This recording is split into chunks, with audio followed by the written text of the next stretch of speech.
This November, no matter the outcome, we will elect our 47th chief executive. But first, we're going to take a look back at how the president became president. This is your countdown to 47. Next is Uncle Jumbo, Grover Cleveland. Prior to becoming the 22nd president, Cleveland studied law in Buffalo, New York, before being admitted to the bar. When Cleveland was drafted to serve in the Union Army during the Civil War, he hired a substitute to serve on his behalf, which was something permissible back then. He began his career in politics with a failed bid for district attorney. Following his defeat, Cleveland returned to practicing law, and in 1871, he became a sheriff for 2 years. In 1881, his political career began to launch when he was elected mayor of Buffalo. The following year, he made a successful bid for the governorship of New York. As governor, Cleveland pushed for civil service bills challenging the patronage system and gained a reputation as a reformer. By 1884, Cleveland was a national figure and a natural choice for the Democratic nomination for president.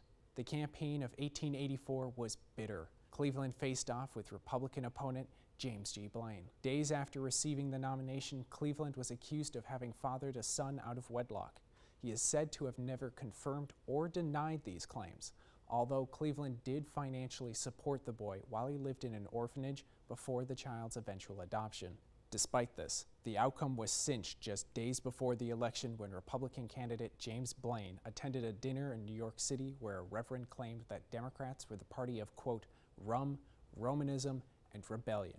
This offended New York Catholics who responded by throwing their support behind Cleveland, which swayed the election. Grover Cleveland went on to become the 22nd president of the United States and the first Democrat to be elected to the high office since Buchanan in 1856, a good 28 years earlier. As president, Cleveland continued upgrading the Navy to steel battleships, which began under the Arthur administration. He also signed the Interstate Commerce Act of 1887, which put the railroad industry under federal jurisdiction, a first of its kind. He is also known for issuing the most vetoes of any president up to that point, with a whopping total of 414 in just the one term. In 1887, President Cleveland pushed for lowering tariffs. This became his signature issue, and it ultimately cost him re-election in 1888, losing to Republican Benjamin Harrison. Grover Cleveland served as President of the United States from 1885 to 1889. But a few years later, the two faced off again in the election of 1892 for the rematch of the century. I'm Eric George for Valley News Live, and this has been your countdown to 47.